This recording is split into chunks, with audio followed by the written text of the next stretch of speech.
Why you must plan your week. Design your days or be dragged by them. Don't start your week until you have it finished. Rohn. Living with intention, not accident.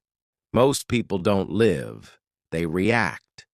They wake up Monday morning already behind, chasing tasks, putting out fires, moving from one distraction to another, wondering by Friday where their time went and why they didn't get much done.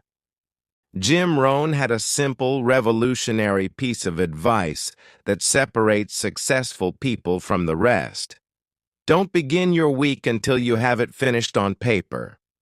In other words, don't start the week until you've planned it.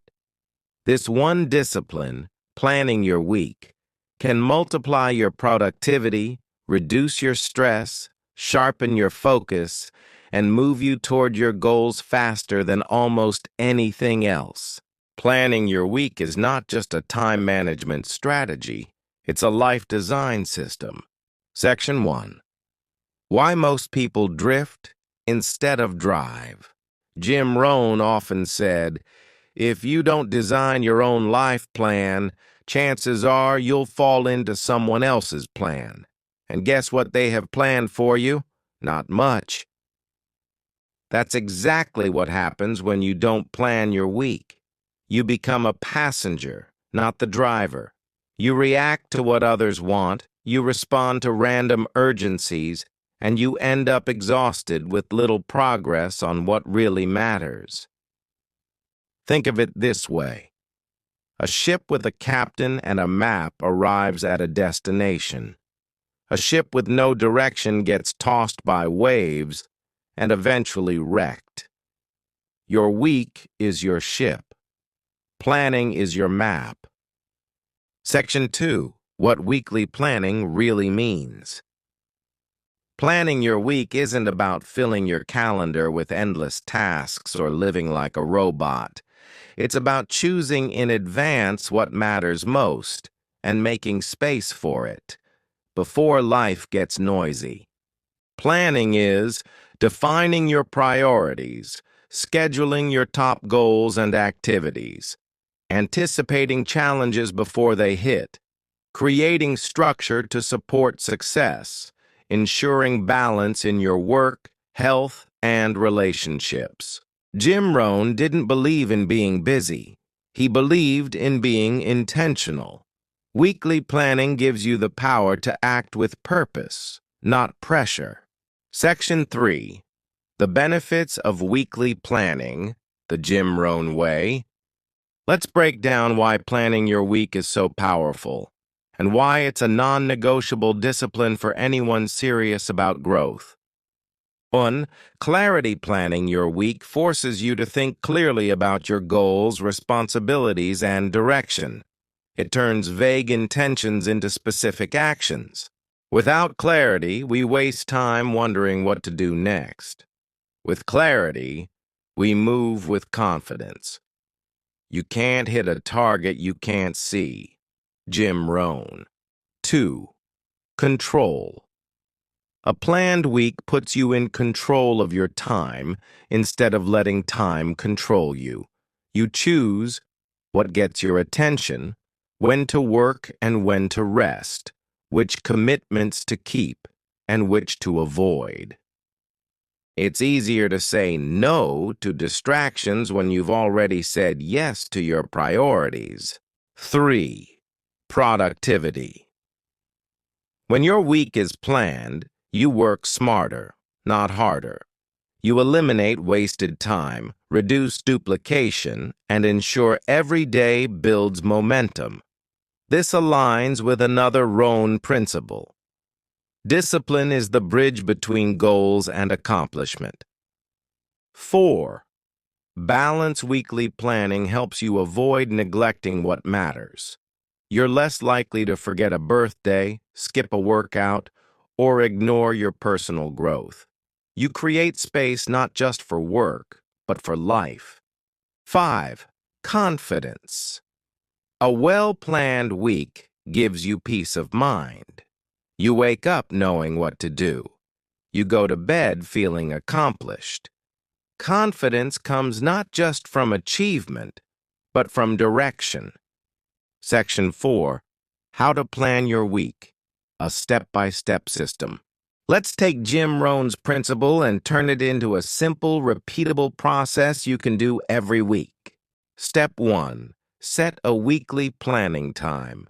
Choose a consistent time every week, ideally Sunday evening or early Monday morning. This is your appointment with your future. Don't miss it. Make plans like a master and work like a servant.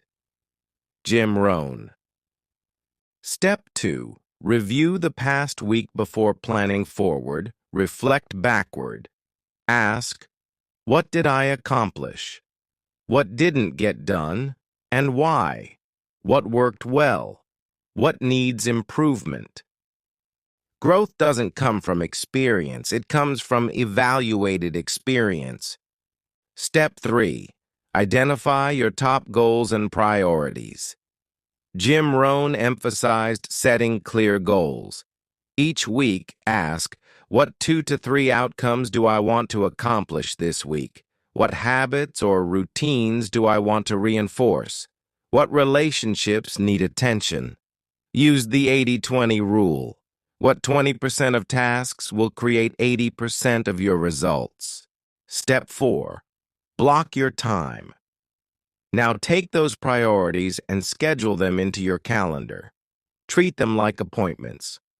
Use time blocks for deep work, projects, strategy, creative thinking, admin, emails, errands, paperwork, personal growth, reading, journaling, learning, relationships, calls, dates, time with family, health, exercise, meals, sleep. Protect these blocks. If you don't schedule your priorities, life will schedule your distractions. Step 5. Plan for the predictable problems. Anticipate challenges. Ask, what might interrupt my week? Where could I lose momentum? What can I do to stay on track? Rohn said, life is about constant, predictable patterns of change. Planning helps you see them in advance. Step 6. Leave room for rest and renewal. Planning your week isn't about cramming every second. Build in time to breathe, recover, and enjoy life. That might mean an afternoon walk, a weekend family day, time to read or reflect. Don't just get through the week, get from it. Jim Rohn. Section 5. Planning versus flexibility. Some people avoid planning because they fear losing freedom. But the opposite is true. A plan doesn't limit you. It frees you. When you've scheduled your top priorities, you're free to be fully present, without guilt, stress, or second-guessing.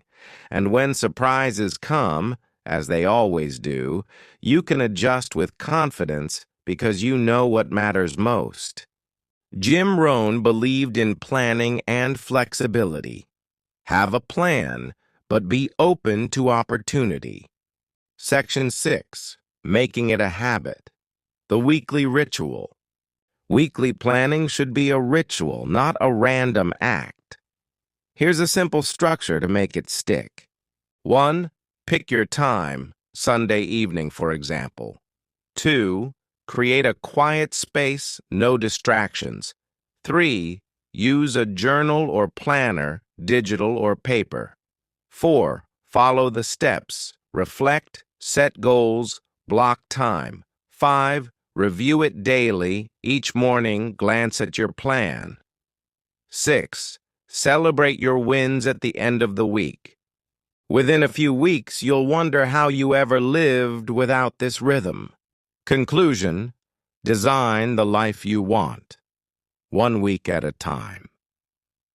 Jim Rohn often said, success is not to be pursued. It is to be attracted by the person you become. And who you become is shaped by what you do. week after week. Planning your week is a declaration of intention. It's telling life, I'm not here to drift. I'm here to grow, build, and contribute. Your life is made up of weeks. If you want a better life, start by having better weeks.